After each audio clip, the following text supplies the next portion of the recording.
Now, there are growing concerns about the new Bank of Ghana measures, which kick in tomorrow to check the depreciation of the Ghana cedi against the major trading currencies.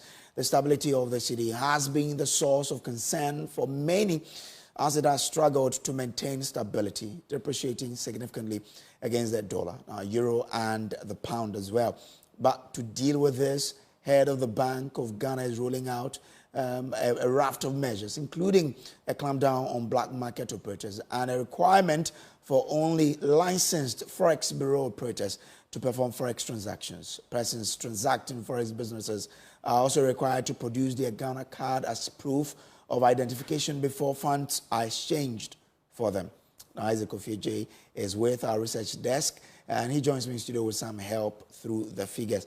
Kofi, let's check through what this really means. Now, if you look at the data, what's the data telling us? I mean, Kojo, this new directive is actually long overdue because, I mean, if you look at the role of the black market in the depreciation of the local currency, it is really, really huge. But you need to ask yourself, why do we have a reliable black market that people actually fall on whenever they need forex, even though we have forex bureaus scattered across the length and breadth of the country? That's another angle that we come to in this discussion. But I would say that this new directive, if really implemented well, I think will save the country some sort of stability in terms of the depreciation of the local currency. If you ask me about the outlook of the cedi this year, we know that if you look at available data provided by the Bank of Ghana and other independent monitoring that we've also done, the market, the Bloomberg data and what have you, you've seen that right after the government signed that new agreement with the IMF in terms of passing the second review, what we've seen is that the stability of the cedi has been, is actually good now. Why? Because if you look at the first 4 or 5 months of the year, that was not the case. We saw the cedi depreciating, rapidly against major trading currency, and the U.S. greenback was #1, of which I think from beginning of year to now has lost more than 18% of its value against the dollar. That's even the official rate that we know. If you go to the retail cedi has market, lost 18% of its value. Exactly, that's at the interbank level.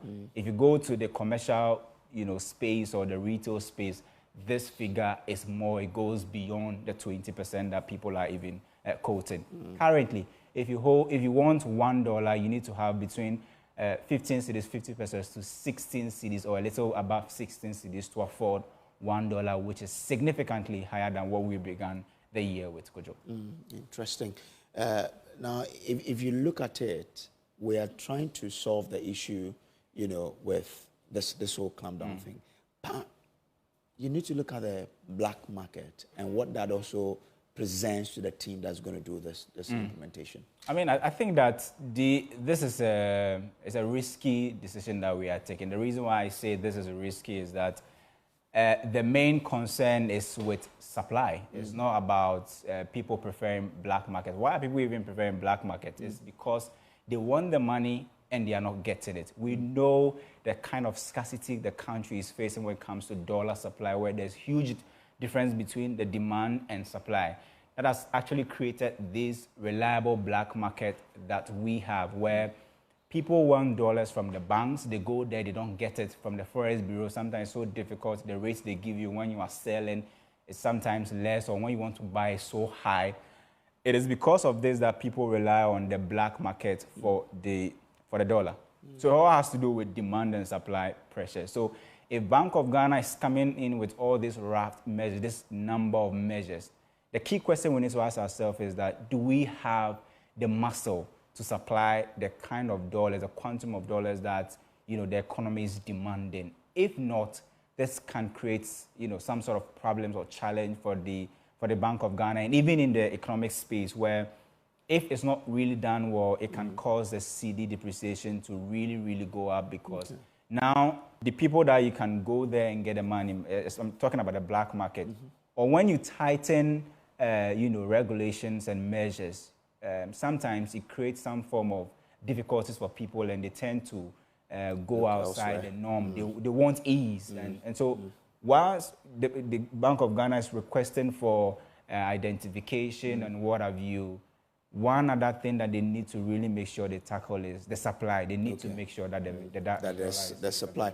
Well, the statement says effective August 1, 2024, all licensed foreign exchange bureaus will be required to use the centralized platform for the buying and selling of foreign currencies. Well, let's see how this will go. It again says the buying and selling of foreign currencies shall only, so this is instructive, because it says it shall only be conducted at the Bank of Ghana licensed foreign currencies dealers, which include licensed foreign exchange bureaus. So if you don't fall within this category, you cannot benefit. Now, okay, you want to make a comment? No, in essence, we're just talking about the commercial banks, the 23 dealer banks and forex bureaus and possibly other institutions mandated to take dollars. So if you're not a licensed forex bureau, you cannot do this. You cannot. Remember they closed down some of them early this year and last year. Even last year we saw the clamp down. All right. Now, it again says all foreign exchange bureaus transactions shall be conducted on the new trading platform. So I guess there's a platform for that. So they can monitor the ins and out. Maybe that's how they can regulate the inflows. For me, that would be the game changer because we've been complaining about people just exchanging and we do not even know their background data or what have you. It's so difficult even tracking the exchange of currencies in Ghana because we do not have a common platform for this. And so if the Bank of Ghana is going to make available a common platform where if Kojo is going to the Forex Bureau A to go and exchange money, his details will be collected. Bank of Ghana will know how much you came to exchange, what possibly you are going to use the money for, and your other background details. This will help in the planning process and also help the Bank of Ghana to gauge the actual demand position on the ground and also meet it with some of their auctions that they do in terms of their responsibility, Kojo. Now, the Bank of Ghana says foreign exchange bureaus are required to issue electronic receipts to customers. I like this. To customers. I like this. So electronically. Yes. So why do you like it? Yeah, the reason why I like it is that once you are issuing electronic receipt, that means that it's going into a centralized platform. Bank of Ghana can now track all of these transactions and exchanges. Now I can just walk to the Forex Bureau. I have dollars. And then I say that I want CDs change or I want dollars exchange with the CDs, and nobody will know the transaction that has actually gone on. It's just between me and the person at the Forex Bureau. No background information about me, no background information about how much the transaction I did and all of that, which doesn't really exist in so many countries. So many countries, these rules are actually implemented and enforced, and people go by them. I think just Togo, you can't just walk to any Forex Bureau or even in Ivory Coast and say you are changing CFA or anything. They will request for certain identification or background information. That helps with the tracking. And I was going to say that how is Bank of Ghana going to do it? But with the introduction of the electronic receipt, that means that there's going to be a centralized system to track all of this and help with the and there's going to be a trace as well, so that they can trace it to Kojo or Kofi who did this particular transaction. Now it says all persons seeking to buy or sell foreign currencies must provide a Ghana card or passport for foreign nationals and undergo biometric verification. Wow. This is good. This is good, Kojo. This is, well, it looks like it's a very thought-through approach that they are using. Yes, and we've been waiting for this for a long time. Why do I say so? Because we see how people are able to use some amount of money to just, sway the economy to go in a certain direction in terms of, maybe wanting a city to go to a certain direction. Now with this system, if there are people in the system trying to influence the market, Bank of Ghana can now track them depending on the volume of transaction that they do. Because I just look at even our mobile money data. Now, our mobile money transaction value is tangential to the GDP of the country. It has reached 1 trillion. The GDP of Ghana is now about 1 trillion. How were we able to track all of it? It's a centralized tracking and tracing of data. It is so difficult knowing how much dollars of foreign exchange was done in Ghana because of the influx of this, black market and what have you. But I keep saying that before this can work properly, one thing that Bank of Ghana must assure Ghanaians is that they can meet, even if not all, significant portion of the demand in terms of when it comes to the dollar demand or whatever currency that people are demanding. Of course, when demand outstrips supply, then of course the price will rise. Exactly. Yes. Because if we don't do this well, we might end up creating more black markets. Okay. Because people want it. And if you create this restriction, the Bank of Ghana doesn't have the buffer to do the supply. What happens is that those who are already in the black market with who have the dollars currently will also increase their margins because it's risky getting their money. Okay. If you really want it, you need to pay some premium to get it. So if this thing is not really done well, it can create another black market on its own, Kojo. Okay. So it's all about how the fight on the black market is implemented alongside this. But it tells you one thing, that probably digitalization may probably bring us some good in the end. In fact, that is the way to go. And that's why I said that I love the fact that we are introducing the electronic receipt system. That's definitely from digitalization. Interesting. And we've seen how this is going to, even in the e-levy case that I made mention of, it is because of the established infrastructure around how the transaction is actually tracked and all of those things. That's how we are able to monitor the volumes of transaction, the number of people involved in terms of, people doing transactions, agents and what have you, the number of registered mobile money accounts and all of that. In terms of the exchange rate situation, we don't have such a system.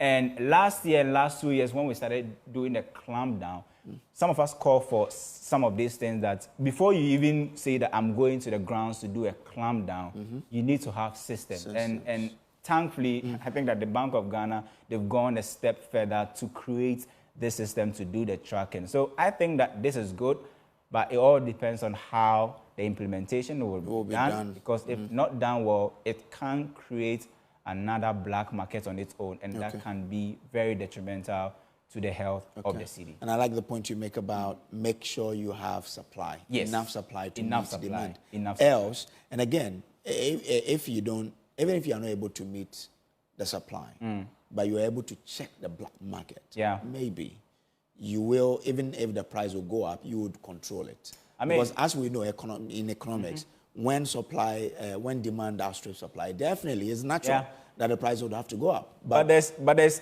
some intelligence that the black markets have that sometimes always detrimental to the economy. They know that they hold a significant portion of the available forex in the country.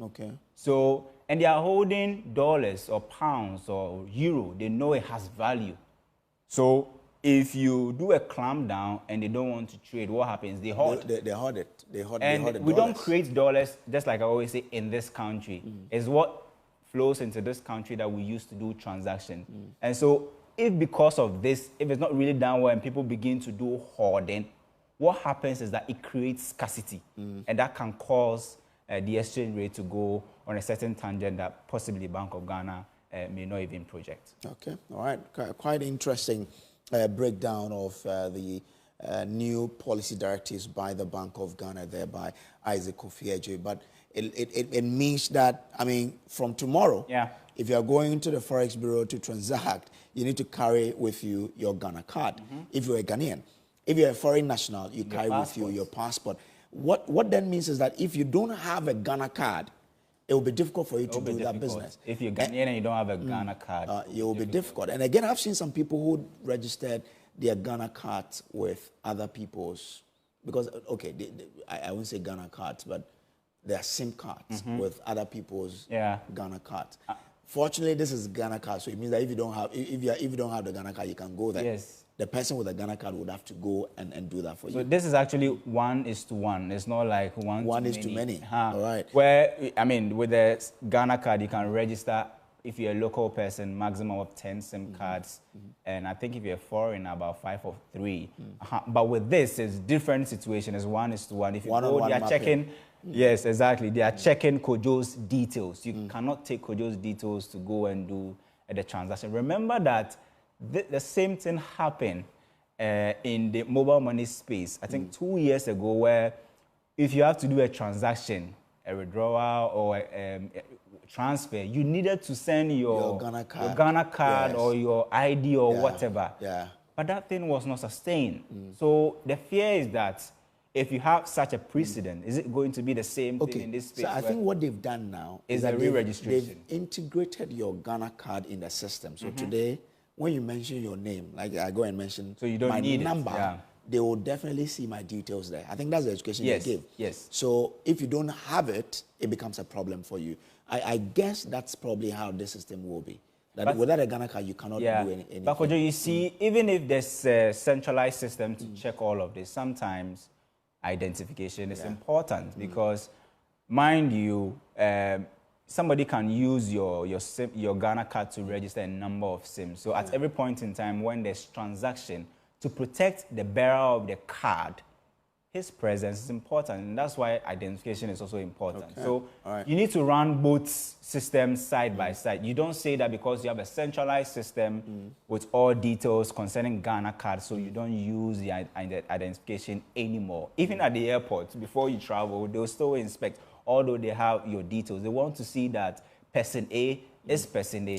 And in this instance, that's what they want to do with the exchange situation. Well, but I guess the debate we've been having is that if I have the Ghana card and you have my system, then you shouldn't then bother me about holding my card around, because the system, if you open it, you will see my face and name there. If I'm the one card. Well, that's why there's an element of this that I think is interesting and is good, which is the biometric system. Yeah. Because the biometric system is the only way that can take the burden of always being with your card. Yeah. Because if you take my biometric details and it matches with what's in the system, then that's fine. Yeah. The only reason why you need to present your card is for you to match it with your face. Okay. But now that there's going to be a biometric system, there's no need for you to be walking around with your card, which is sometimes a bit risky because you can lose that anytime. Okay. So the introduction of the biometric subset for me is a game changer. Okay. But there's one thing we need to tease out. The challenge with traders and everybody who is so minded by the forex transactions has to do with the exchange rate. How does this system lead to a reduction in the rate? Because that's what traders who import are calling for. How does the system lead to a reduction? Well, I think that the Bank of Ghana believes that it is the black market that causes the sentiment, where they tend to try and pull the economy in a certain direction so that they can benefit from the spoils. So, mind you, if I'm a black market trader and I have $10,000 and the dollar moves from 15 cedis to 17 cedis, I benefit without doing anything. So sometimes when you have a significant portion of your forex in the hands of black market, they are able to dictate the rate and what happens to the economy. So with this clampdown, the Bank of Ghana is trying so hard to scoop and go into their domain and pick some of what they have to make sure that they are able to get a supply to feed the system. Okay. And then also, I made mention of supply, and also to assure Ghanaians that we can provide what you want. Just go through the right system, process. the right process. Okay. Just recently, Bank of Ghana decided to increase the advance payment for imports. You get it? That was some sort of assurance to traders, because I think the maximum you could do then was $50,000. They raised that amount to $200,000, which means that you can do more than the $50,000. That was a good assurance for traders, because it is more or less like high purchase. And they were concerned. Sometimes when you want to do a big volume of trade, you need to go to the black market to get a huge sum of dollars from the system and all of that. But once the Bank of Ghana came in to give them that assurance that, look, we are available, we have the money. If you want it, we've opened the brackets. You can do more now. That was a good assurance. Okay. And that was an assurance to traders that don't go to the black market, come to us. We can do that for you.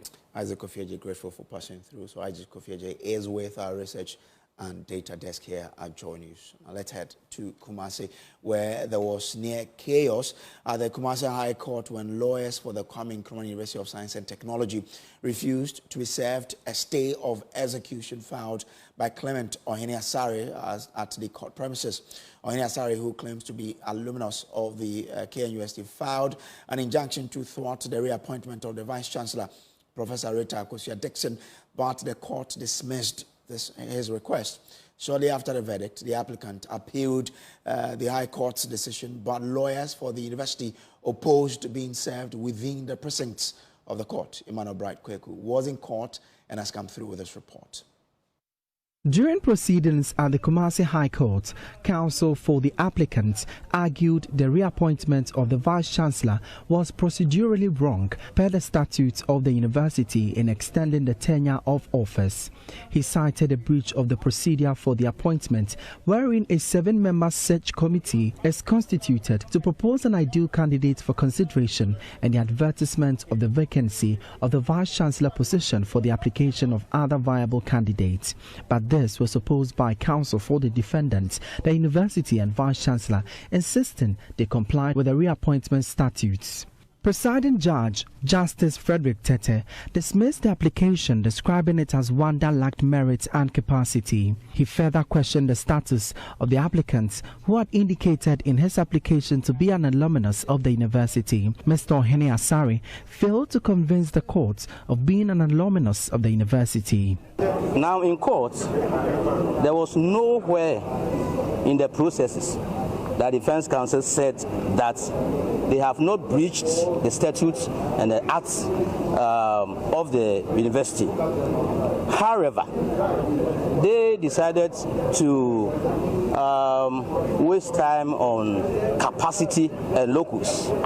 The court said that I am not a registered member of the alumni. When an issue borders on illegality, whoever is bringing the matter to court is immaterial. We are filing a stay of execution just today, and I believe that we will have to wait till a better judgment. Shortly after the court dismissed the injunction, the plaintiff filed an appeal, and this created a near confusion at the court premises when the bailiff attempted to serve the lawyers of the university. The lawyers had argued that they needed to be officially served at the university and not the court premises. He was in court and announced himself as representing the school. But is it the school? Go to the school and go and serve them. You know service. Who do you serve? Who do you serve? You guys, if he doesn't want to take it, drop it to him and leave. How do you go there? Go to the school and go and serve them, man.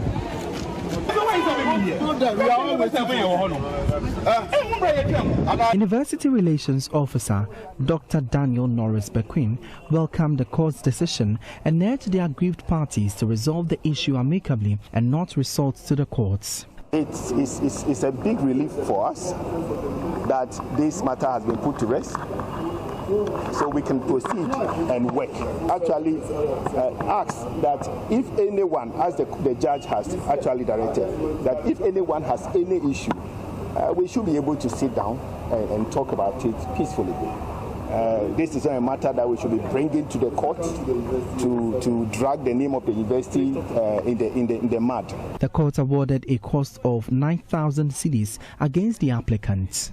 Meanwhile, a staff of the university has also filed an interlocutory application on a similar account against the reappointment of the Vice-Chancellor of KNUST, and this is yet to be heard. From here at the High Court in Kumasi, my name is Emmanuel Bright. Well, a private legal practitioner, Justice Abdullah, is challenging the constitutionality of the office of Deputy Inspector General of Police in charge of operations. As you may recall, President Akufo-Addo recently appointed Commissioner of Police COP Christian Tete Yohunu as the Deputy IGP in charge of operations. However, in a writ dated July 30, Mr. Abdullah indicated that the appointment of COP Yohunu is, quote, unconstitutional, unquote. He wants the Supreme Court to nullify his appointment to the said office. Now, let's share with you details of this writ. It says, The nature of the relief sought by the plaintiff are as follows. 1, a declaration that on a true and proper interpretation of Articles 2021, 2022, 2023 of the 1992 Constitution, Section 3 of the Police Service Act 1970, that's Act 350, and Regulations 261, 62, 63, and 64 of the Police Service Regulations 2012, that's CI 76, the creation of the Office of Deputy Inspector General of Police in charge of operations by the President of the Republic is unconstitutional, null, and void. It again says, now the 2 is a further declaration that on a true and proper interpretation of Articles 2021, 2022, 2023 of the 92 Constitution, Section 3 of the Police Service Act 1970, Act 350, and Regulations 61, 62, 63, and 64 of the Police Service Regulations 2012, CI 76, the appointment of Commissioner of Police, COP, Mr. Christian Teteyonu, as Deputy Inspector General of Police in charge of operations by the President of the Republic of Ghana is unconstitutional, null, and void. 3, an order restraining Commissioner of Police, COP, Mr. Christian Teteyonu, from acting or purporting to act as Deputy Inspector General of the Police in charge of operations. 4, a further order restraining the Inspector General of Police or any command under him from accepting, relating to, and or issuing instructions or commands to COP Mr. Christian Teteyonu in his assumed capacity as Deputy Inspector General of Police in charge of operations. Now, 5, order 5 is any further reliefs, orders, or directions as this honorable court may deem just and proper. So that is the 5th order that Abdullah is looking for. So Justice Abdullah himself is joining us live on Zoom now. Abdullah, I'm grateful to you for joining. Now, you seek a declaration that, quote, the creation of the Office of Deputy Inspector General of Police in charge of operations by the President is unconstitutional, unquote. What specific aspect of the 92 Constitution do you believe are being violated by this appointment?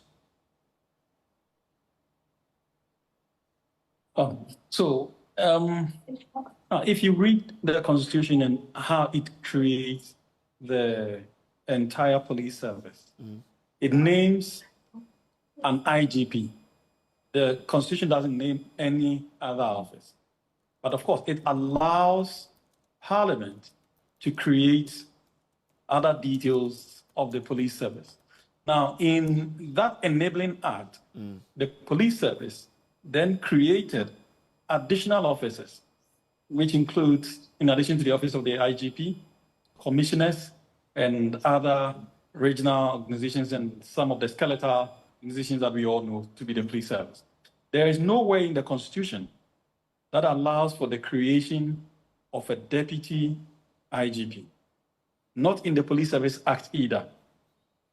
However, a CI was made, and when I talk about CI emanates from. I'm listening to you, sir. I don't know whether you can hear me. I can hear you clearly. That you are off air. I can hear you clearly, Justice. Justice Abdullah, I can hear you clearly. So well, we are still here with lawyer Justice Abdullah. He has petitioned the court to interpret what the Constitution really means and declare that the appointment by President of COP, Yohunu, as Deputy IGP in charge of operations is null, void, and unconstitutional. So we are speaking to him to really understand, because other people argue that this isn't the first time a Deputy IGP is being appointed. But again, the lawyers will explain to you that if you did that in the past and it was wrong, it doesn't mean that it is right if you do it today. So we are with him. He sent this writ to the court. We'll bring him back so we can have this conversation again to really understand what the Constitution says about the appointment of the IGP, and even only if, there is also, a provision of appointment of the deputy IGP. And again, we want to find out which provisions of the Constitution at all is the president infringing on with this appointment. But we'll take a quick break just before the Energy Commission. The Ministry of Energy presents the 5th edition of the Energy Commission Senior High Schools Renewable Energy Challenge. This challenge aims to develop the research skills of senior high school students and promote technological innovation in renewable energy. We have that now. The competing schools for the northern sector are Ola Girls SHS and James Seminary SHS, and Kranza Technical Institute Wa SHS, Ndeura Jakpa SHS, Dakpokpa Technical Institute, Notre Dame Seminary SHS, and Wale Wale SHTS. The competing schools for the southern sector are Ahantaman Girls SHLs, and again, that's the school, Ahantaman Girls SHS, Infantiman School, Wesley Grammar SHS, St. Rose's SHS, Pando SHS, Ura SHS, Obuasi SHTS, and Wale SHTS. Join us for the Northern Zonal Challenge on Saturday, 10th August 2024 at 12 p.m. live here on the Joy News channel. It will be happening at the Engineering Auditorium, KNUST Kumasi, and at the Great Hall on Monday, 12 August 2024 at 10 a.m. for the Southern Zonal Challenge. This event is proudly supported by GIZ, Ashesi University, and VRA. Media partners is your one and only Joy News. Okay, let me go back on Zoom and bring in Justice Abdullah again. So, Justice, you were trying to explain that there was a CI that brought in the conversation, and then your line dropped there. What were you trying to put across there? The Commission, Parliament, the powers the Parliament to possess, how they use the powers, and who should interfere, who should not interfere. So you have to make the difference between the executive and Parliament. That is how you are going to do it. So you are building it with this law. Justice, your line isn't. This law that demonstrates the separation of powers. Okay. You know that that's any principle. Before you come to the main body to argue why the president should not interfere at all. Justice, if you can hear me, if you can reposition yourself a bit for us, we'll be grateful. In the meantime, though, let's take a quick break to fix this challenge. We'll be back with him to really get the education on this particular matter. Don't go away, please. Do stay. Welcome back. Let's return to our story about lawyer Justice Abdullah petitioning the court to interpret the Constitution into the appointment of a deputy IGP by the President, Nana Addo Dankwa Akufo-Addo. Justice Abdullah is back with me again via Zoom. Justice, so great to have you back. The line wasn't really helping us, but we really wanted to understand which portions of the law the President is infringing on with this appointment. Exactly where I was going to. So as I was saying earlier, there is no creation of a deputy IG in the Constitution. Neither is there any such position in the Police Service Act. But a CI rather created that office, but created a deputy IG simpliciter. Okay. It did not create any deputy IG in charge of operations. Okay. Now, the moment you import into the law what does not exist, you create problems. Which is why we are calling on the Supreme Court to nullify the appointment as made. If the President chooses to appoint COP Yonu as a deputy IG, I think that we can accept it on the basis of the CI that created it. But according to the CI, what responsibility should be given to the deputy IG? In fact, a whole bunch of responsibilities. Okay. Literally everything. In fact, he's literally not even different from the IG, except that the IG is his superior. Okay. He is a deputy, and he's a single deputy. It's the deputy IGP. not one of several IGPs. Okay. Because what the president has done, just before we get there, gives room for several other deputies to be appointed.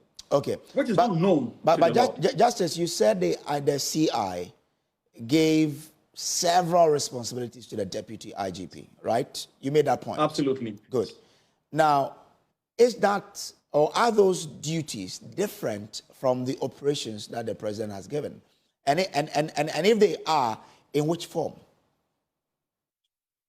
Okay, so this is it. What you are missing functions with an office. Okay. The deputy IG is an office, a creator of a subsidiary legislation. Okay. So now, if you understand ourselves from up to that point, okay, what the president has done is rather appoint a deputy IG, this time specifically, not with a particular function, just a particular function, but also for a particular portfolio, literally creating an office that doesn't exist. Okay. This is what the president has done. Okay. Creating an office that doesn't exist. It is irrespective which functions he performs, but that office doesn't literally exist within the Constitution and indeed within the Police Service Act, and even within the CI that created it. It didn't create a deputy IG in charge of operations. It simply created a deputy IG. Okay. And so if you import into it the functions performed or to be performed as a basis or as the name, the nomenclature for that office, then you'll be misleading yourself, and then you'll be creating the room, as I said earlier, for other deputies to be appointed. In which case, you may tomorrow have a deputy IG in charge of finance, a deputy IG in charge of administration, a deputy IG in charge of something. But all these are functions of a single deputy IG, simply seated under the CI. Okay. Assuming we are to accept that the CI is capable of creating that huge office, which was not created by the statute or created by the Constitution itself.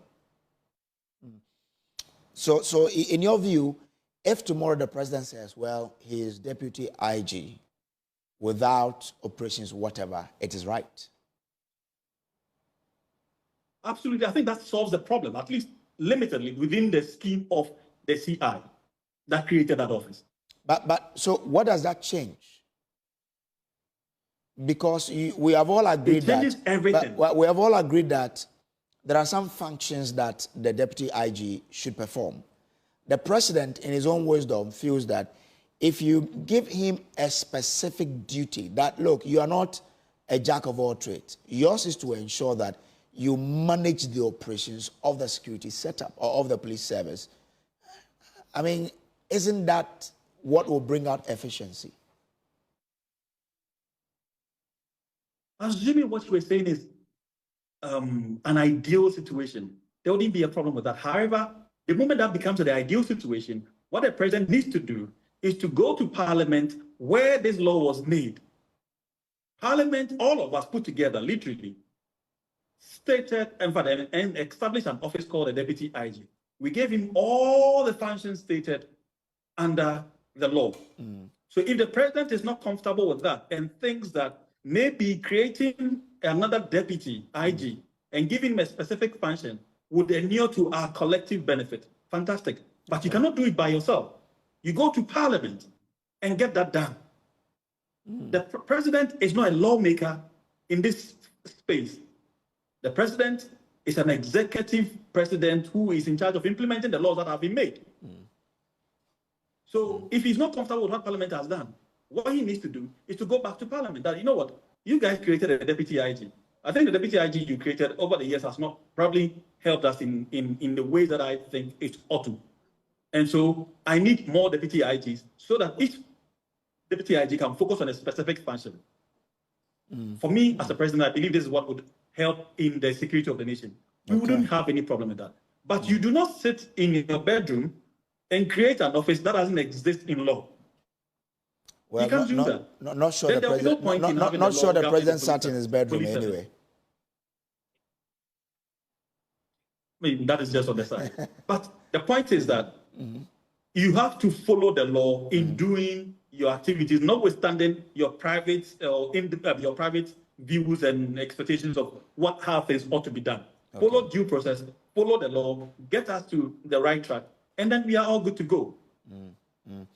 All right. So where are you in terms of this, petition or this writ that you filed? Well, now that we have filed a writ, it has a maturity date of about 14 days, after which we are supposed to file statements. And after that, the AG would have another week or two to also respond. Okay. And then we go back to court. We go to court for the court to order us to file our memorandum of issues. And once the memorandum of issues are agreed upon and filed, then the Supreme Court would adjourn it for either arguments, for hearing, and then possible date for judgment. Okay. So does this writ of yours mean that things revert to how they were, that there wasn't no deputy IGP, or he still keeps to perform his duties until the court makes the determination?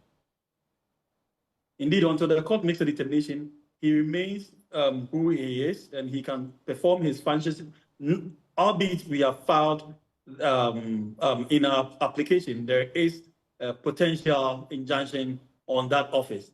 But I do not think that my interest is really to bring a contempt action or otherwise. My interest is the ultimate decision that will be made by the court. And if the court, upon hearing the suit, comes to that conclusion, and indeed we've made a good case, and so he has to be either a substantive IG and not necessarily with all the other additions that were added, and for which reason he cannot exercise the functions specifically assigned that particular portfolio that was created for him. I think that will become the new norm, and we would all have to abide by that. Okay, but they used to say the law is made for humans, not humans for the law. So if the law allows the appointment of a deputy IG assigned to several duties, and we say, okay, handle operations, whilst the law is made for us, can't we accept it and probably work with it to see how it leads to bringing about efficiency in the police service? That would definitely lead us into chaos. Okay. It's without having to change the law. Okay. We all lead ourselves into chaos, because then in that case, tomorrow, if you also do something wrong, because the law was made for human, and you did something wrong, because somebody stole to feed his family, the law was made for human beings. And so we should allow that person to feed his family. Why would we have to imprison that person? Okay. Right. I mean, we should possibly amend the law to allow particularly when you steal to feed your family. Aren't you comparing apples with mangoes in this instance? Armed robbery. I'm actually comparing apples with apples to the extent that we are talking about breaking the law. Okay. The object of breaking the law is immaterial so long as the law has been breached. This is the point I'm driving home. Okay. All right. Whether you breach the law to satisfy a particular society or you breach the law for a good reason is part of the considerations of the law. Okay. Now, back to the question. That's as simple as that. Back to the question about injunction. You said that in your rate has some element of injunction there. I understand that once an injunction is filed, absolutely, then all processes revert to their previous statuses. Isn't that the case? If it is so, then you expect that the COP won't hold himself out as a deputy IGP in charge of operations. Not so? Actually, if an injunction is filed, let me correct that part. It is rather the status quo that remains. It's the status quo that remains. And so, the status quo today is that COP is deputy IGP in charge of operations. Until the Supreme Court decides otherwise, he remains in that office for good or bad reason. Okay, interesting. All right, so let's see how this case progresses, and we'll all keep an eye out for what happens. Grateful for joining us, Justice. Absolutely, absolutely, absolutely. Lawyer Justice Abdullahi is a private legal practitioner. He has filed a writ challenging the appointment of COP Yonu as deputy IGP in charge of operations. He says his bone of contention is with that particular office Deputy IGP in charge of operations. We'll see how this case progresses. This is the pause. We'll take a quick break here. We'll be back with more. Please do stay. Well, welcome back. Let's talk about what has been happening in the capital today, where some 5,000 Ghanaian construction workers are expected to gain direct jobs from the government's accelerated road construction project dubbed the District Road Improvement Program, DRIP. The initiative, which is expected to begin in earnest, is mainly funded by the District Assembly Common Fund. It is meant to patch up and smoothen deplorable roads across the country. Addressing dignitaries, including during the launch, President Akufo-Addo said the intervention is proof of his administration's commitment to improving road infrastructure in Ghana. The program is a clear demonstration of our attachment to decentralization, giving local authorities the tools they need to effect meaningful change in their communities. I'm pleased to announce the commissioning of an impressive fleet of equipment that will be distributed to all MMDAs across the country. This fleet of 2,240 units includes motor graders, backhoes, rollers, wheel loaders, bulldozers, tipper trucks, concrete mixers, water tankers, low beds, and other essential equipment manufactured by the reputable Chinese company, Lugong Group of Companies, working in partnership with a dynamic Ghanaian private sector entity, the Josbon Group of Companies. We continue to appreciate warmly the cooperation between the government and people of the Republic of Ghana and the people and government of the People's Republic of China. Long may that cooperation flourish. These machines are not merely tools, they are instruments of change, enablers of progress, and symbols of our dedication to improving the lives of all Ghanaians. The implementation of this ambitious program will be overseen by a 4-member committee at each metropolitan, municipal, and district assembly. The committee will comprise 1 technical officer from the Ministry of Local Government, Decentralization, and Rural Development, 1 technical officer from the Ministry of Roads and Highways, 1 person from the 48 Engineer Revenant of the Ghana Armed Forces, under the overall chairmanship of Metropolitan, Municipal, and District Chief Executives.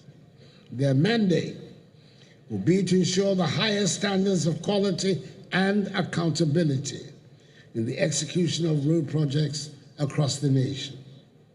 I'm happy that this program will create some 10,000 jobs for mechanics, engineers, and artisans in general.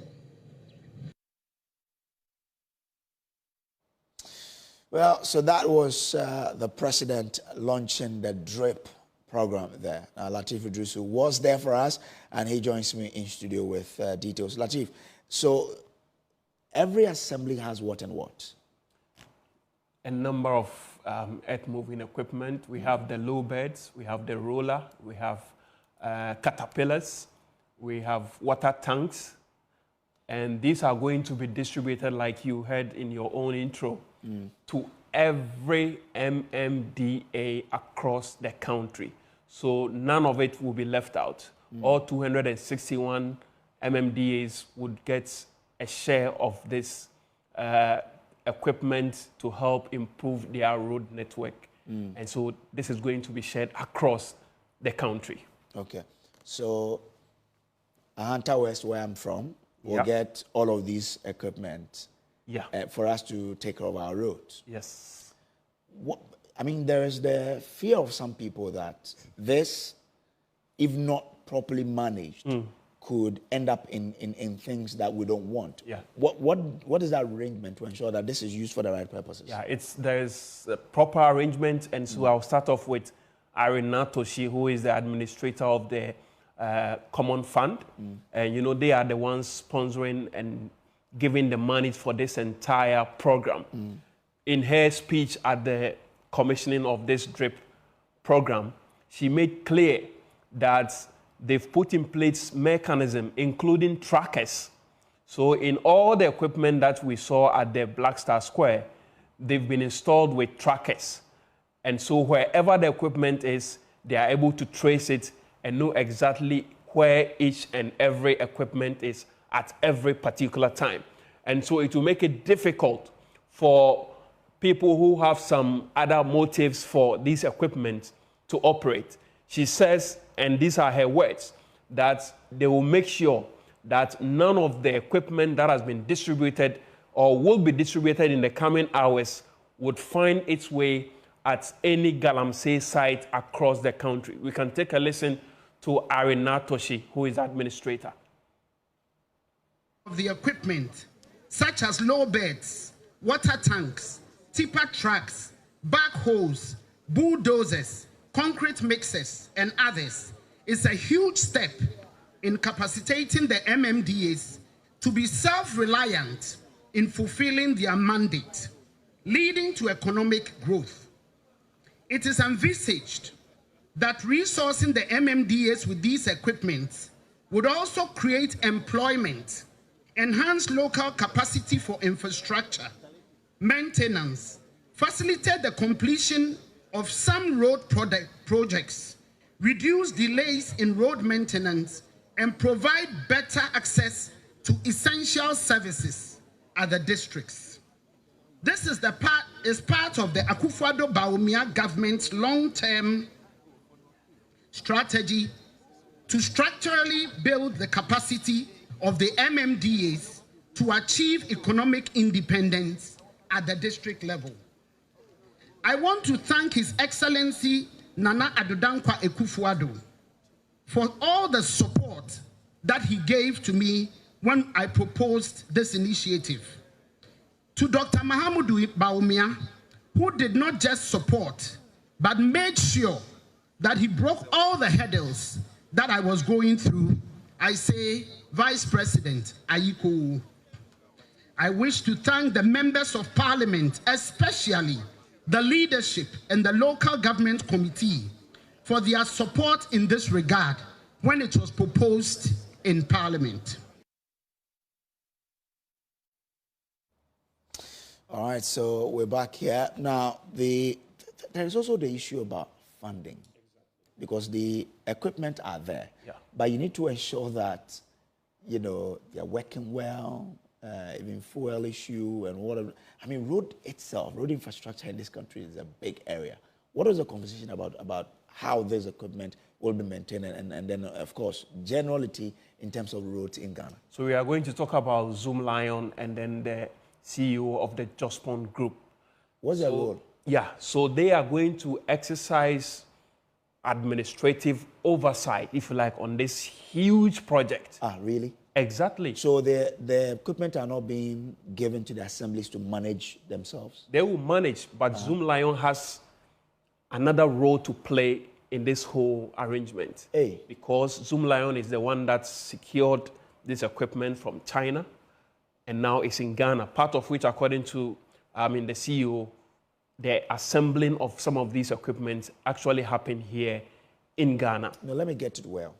Is it that because they are the suppliers, they are going to take care of after-sales services and not really about management of the equipment?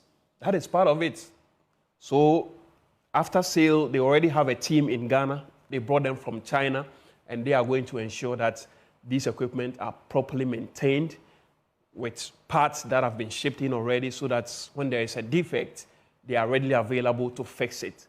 When I mentioned the tracker earlier, that is an arrangement they have made to ensure that the equipment do not end up at the wrong place. So the Jospon Group is playing a major role in this whole arrangement.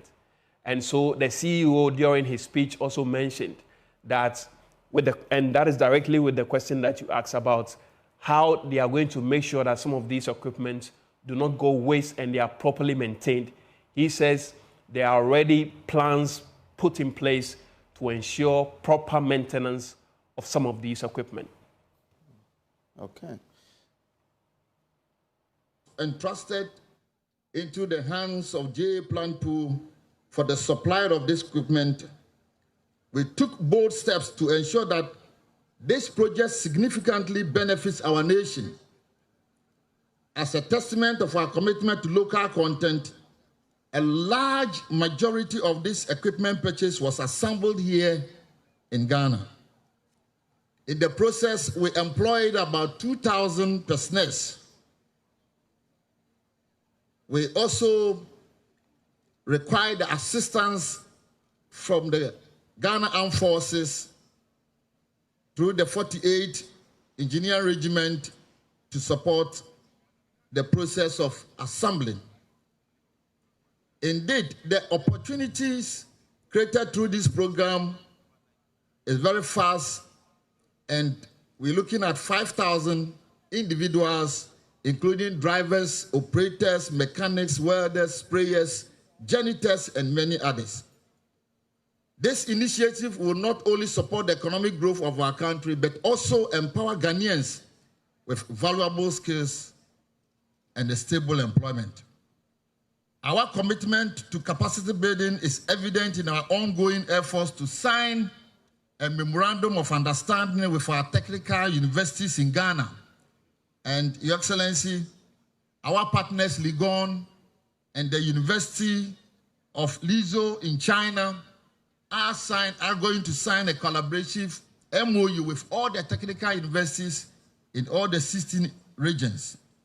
This collaboration aims to train Ghanaian students in mechanical, electrical, and auto engineering disciplines, offering solutions such as skill training, exchange programs, internships, and employment opportunities.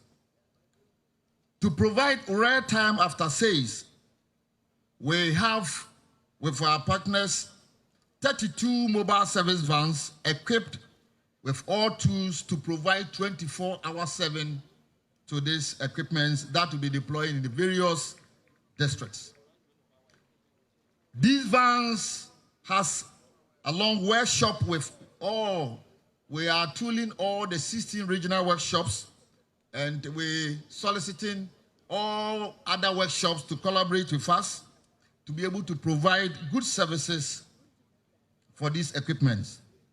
Your Excellency, additionally, the equipments are being installed with a tracking and telemarket devices for real-time monitoring, providing critical information on driver management, fuel usage, and geofencing, so that when you move from one region to other region, we can really locate where you are working and where you are designated to work, so that we can really track each of the equipment.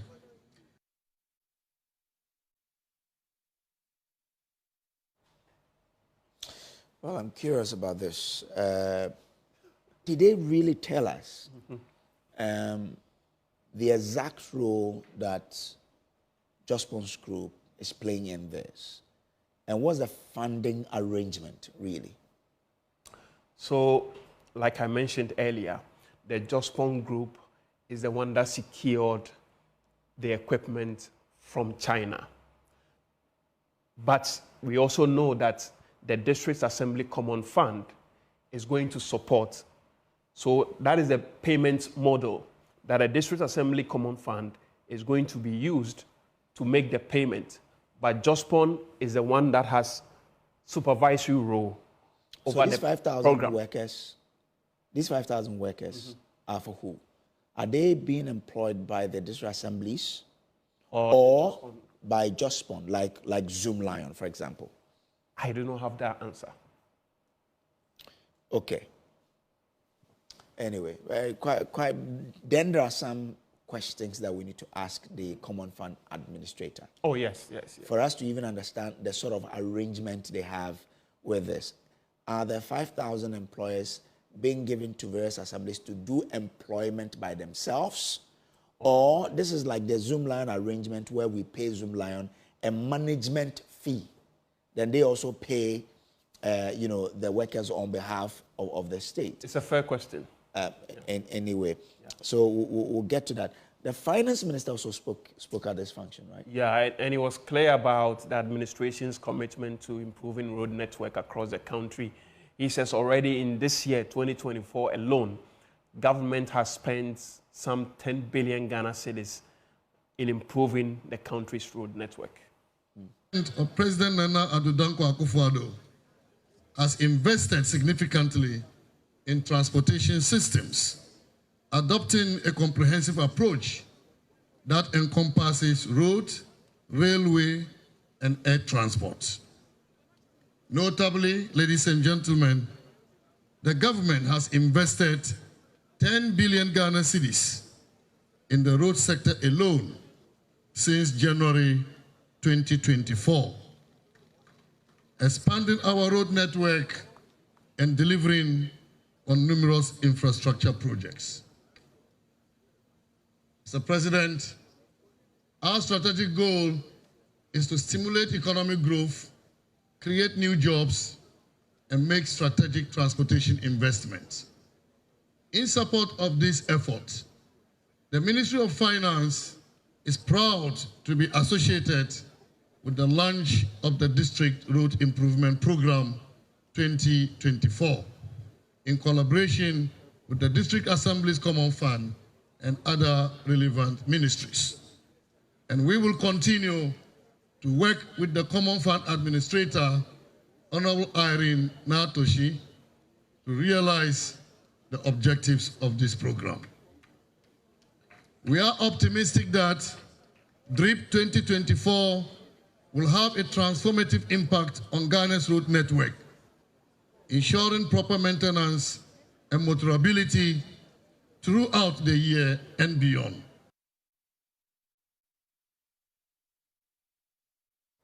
Well, Latif, so what else happened at this? Yeah, so already, as you heard from the finance minister, government has already spent some 10 billion Ghana cedis this year alone in the road sector. Now, during the president's speech, he tried to draw that comparison between his administration and that of the former president, John Dramani Mahama, vis-a-vis their record within the road sector. And there was a slip. Let's watch this. We've witnessed an extraordinary expansion and improvement in our road network throughout the country. From 2009 to 2016, that is the Mills-Mahama era, our nation completed 4,636 kilometers of roads and 5 interchanges and overpasses. However, since January 2017 till date, i.e. in the Akufo-Addo Mahama Bawumia era, that's unforgivable. That's unforgivable. I hope you will allow me to withdraw that statement. The Akufo-Addo Bawumia era. Yeah. You know, one thing I like this one for, you know, everyone is human. Yeah. See what he did? Why he made a mistake? Yeah. Just like he did with Neil and Van Napoya. Exactly, you know. Well, so that was the president there. He says, hey, man, can you cry? Okay. So this time too, I mean, the president did it, but he humorously, rectified the situation.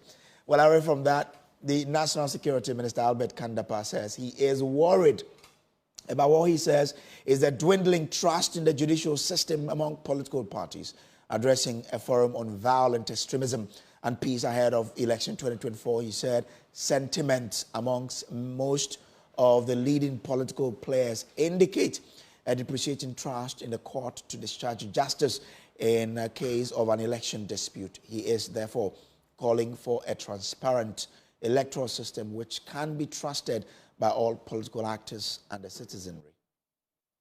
Are confronted with the threat of electoral violence. And this should not be taken lightly. It has the ability to undermine the beauty of our democracy.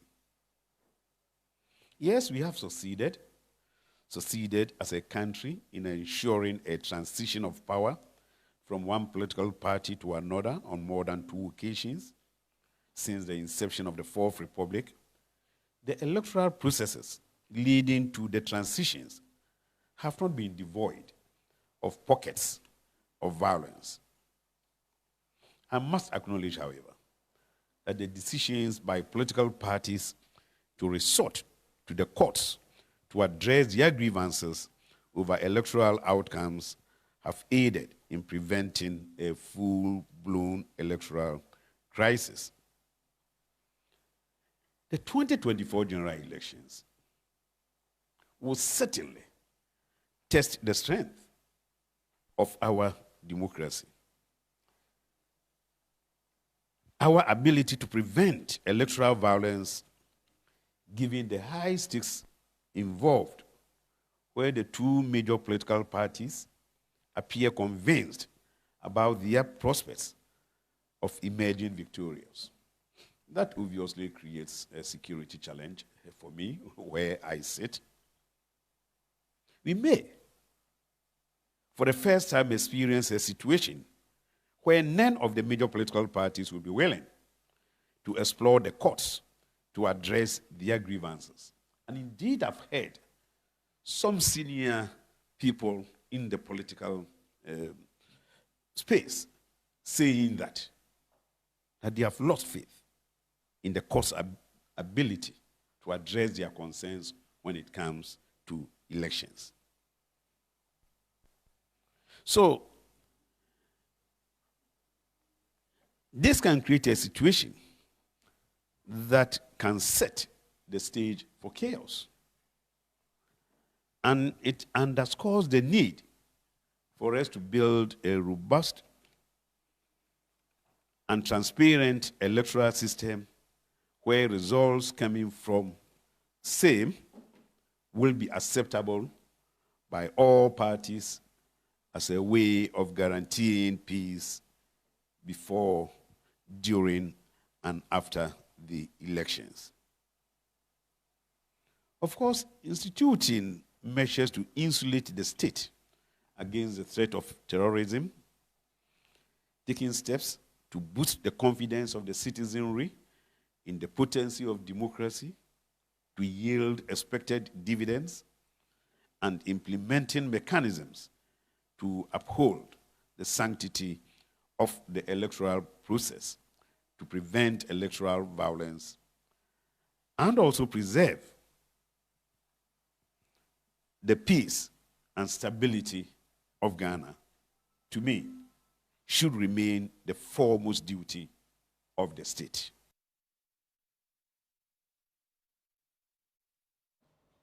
Well, on his part, co-chair of the Coalition of Domestic Election Observers, Reverend Dr. Degbe, warned that lessons from the Kenyan uprising are wake-up calls which must not be ignored.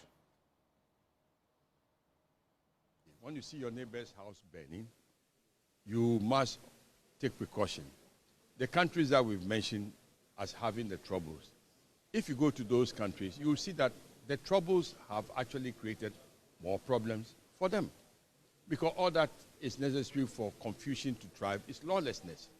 So there are similar issues in Ghana. The economic problems, exclusivity or lack of inclusion, corruption, and all these problems, they are all around us. How do we solve them? I think we ought to sit down as a nation, and if I may say, as a civilized nation, as a torchbearer of African unity, pro-democracy, first in everything, that let's put our house in order. If we can do that, then we will see that, yes, let's take the stand that if something is wrong, it is wrong. You don't have to wait for the Gen Z to take over power. Excuse me to say, they are also citizens. And as you learn from Kenya, you learn from all the countries we've mentioned, those who took over and said they are now in charge, they really have no plans for the country. And then other opportunistic elements have joined, and they are plundering and doing the wrong thing. So Ghana should learn. We should begin to have a dialogue that since we have chosen democracy, How do we make it work? That is better for corrupt people to be dealt with and sanctioned, liars, politicians, cheats, to be dealt with, than to spoil our country for us. We cannot, because if they plunder this, if they push this country to the cliff, and bandits and rogues and lawless people take over this country, our children and our children's children, it will end up in refugee camps all over Africa. Is that what we want? If that is not what we want, certainly that's not what we want, we must begin to put our house in order. And we think it is possible. With the media and all of us saying that we should not pay lip service to peace.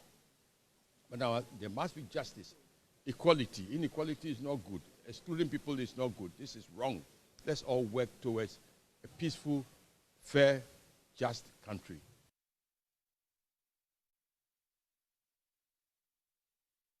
Well, joining us for a conversation on this is Mustafa Gbande, who is Deputy General Secretary of the NDC. Also, security analyst Dr. Adam Bona is joining us on this conversation. And also joining us is the Director of Elections for the MPP, Evans Nimako. But let me start with you, Mustafa Gbande. Now, the challenge is that we need to protect our democracy, and the call is on you politicians to ensure that we all play our role to safeguard this democracy. What must be done to ensure that all of you are protecting this democracy we have? This is the only one we have, which is the shining example for all of us in Africa. Good afternoon to you and our cherished listeners. I think that basically the democracy of our country is founded on the foundation of rule of law. And one of the pillars is to have a transparent, credible, free and fair election.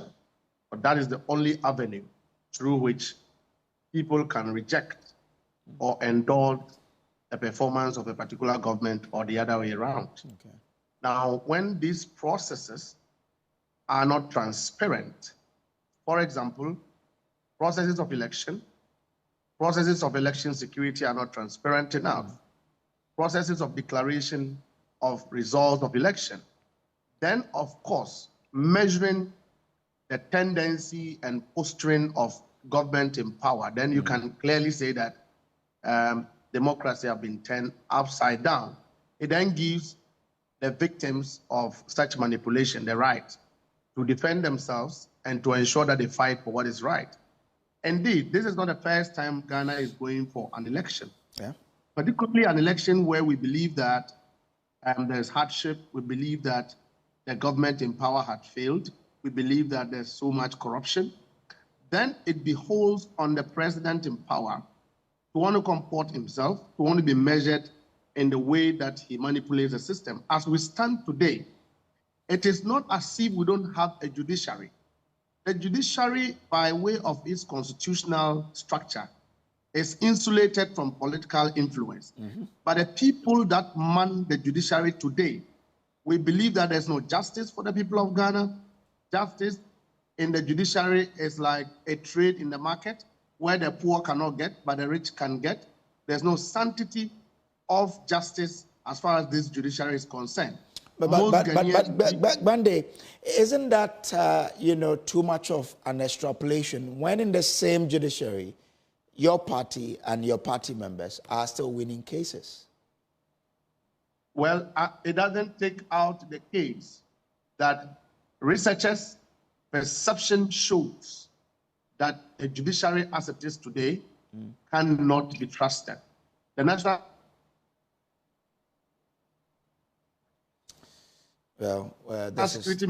let's take that every intelligence from our area, intelligence within government,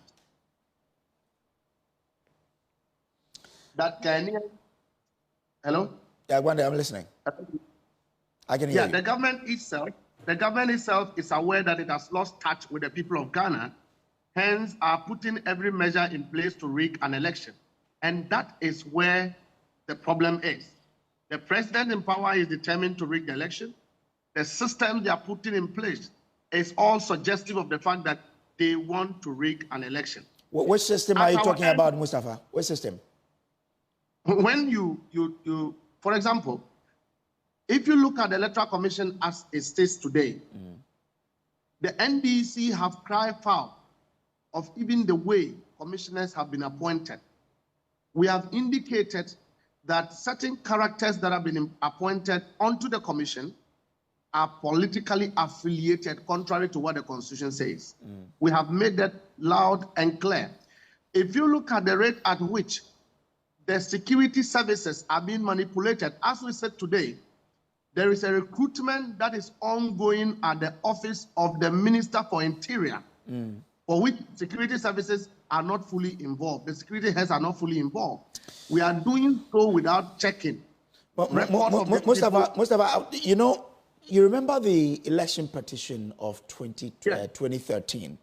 At that particular, during that process, the Electoral Commission chairperson then, Dr. Kojo Afarijan, made a profound statement, said, elections are won at the polling stations, right? That's correct. So if you believe elections are won at the polling stations, why still fault or still allege that because they are appointing someone to be a commissioner sort of, then that's a system that is to be used in rigging an election? An election will be won if that election is organized. But when you have the organizers of the election not making sure that the systems are clear enough, network is not functioning properly, machines are not functioning, machines are getting missing, creating suspicion, and then of course, where is the election to be won? If Ghanaians cannot simply walk to go and vote, then we cannot be talking about an election. We can be talking about a skewed process in favor of somebody. Okay. You've seen previous registration exercises that we have had in this country. You've seen assembly elections where places will have to be postponed until the following day. You've seen the behavior and conduct of electoral officers. That means that what we are afraid of, that some people are affiliated to political parties, is having a play. You've seen, for example, the Yendi primaries, where the Electoral Commission organized that election, where we caught an officer of the commission from printing ballot papers. Then clearly, these are some of the issues being played out that are the officers of the commission. Primaries for which party? Primaries for which party? The MPP primaries in Yendi constituency. But that's an internal matter, isn't it? But I'm just that there's still the Electoral Commission. Okay. The Electoral Commission is the Electoral Commission. Okay. The tendency of the commission to rig election in primaries internally, the same commission is going to organize the national election with a more infused appetite to rig. Okay. All right. And so if you look again how the security of the election is going to be deployed, one would say that what are the post orders of the security to the election? Are they there to ensure that we do not have infractions whereby in the process of an election, you have other security people without details coming in to do their own things? These are some of the issues that we must be talking about. But okay, Mustafa, I'm grateful to you because you've brought in the security angle. So let me bring in Dr. Adam Bona, who is a security analyst. Doc, I'm grateful to you for joining. You hear Mustafa there, bring out the issue about security arrangement for the election. What must preoccupy the minds of those who would man the security of elections in December or on December 7th? Oh, yes, good evening and good evening to my brother Mustafa on the other side. Well, I think what are the preoccupation of those who must man and be mindful of what we are facing on the 7th of December is transparency, fairness, and, openness. I mean, transparency would encapsulate everything. We need to know how certain deployments are going to be done.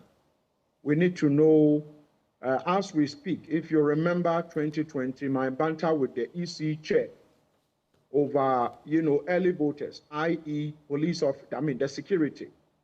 EC chair shouldn't wait till the last minute when we begin to see names of heads of, in fact, security of this country missing on the electoral roll.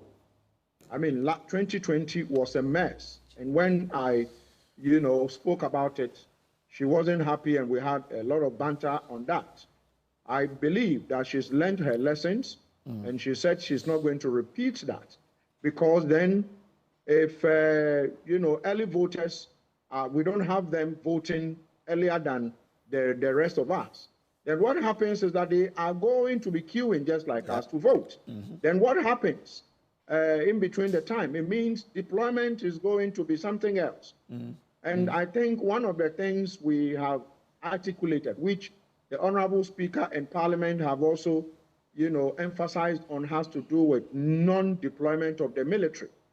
Non-deployment of the military is something we need to, speak about and ensure that the military is not involved in 2024 elections, because then we know that, and we are told per the protocols, that when the military come in, when there are disturbances, all the others would have to stand down for them to operate. And we are also aware that the military are not trained and given, blunt bullets or given what you call rubber bullets. They are not trained to handle, civilians. They are not trained with riot gear. You don't deploy the military with riot gear. But okay, so if that's the case, like the question then is, do we have enough police personnel to handle the election without the involvement of the military? It's possible, yes, we should. I mean, we should. We should have, because I know there's been some recruitment that has taken place in the last couple of years. And so unless, of course, I believe that the IGP and his men are listening to us, because the IGP is supposed to be the #1 security officer in charge of election security. Unless the IGP has come out to tell us that he and the internal security officers, i.e. immigration, prisons and fire and the rest, with the exception of the military, are not able to, galvanize enough officers within their ranks to police our elections. Because then we don't want a situation where already you have a certain Gen Z movement that is being denied demonstration.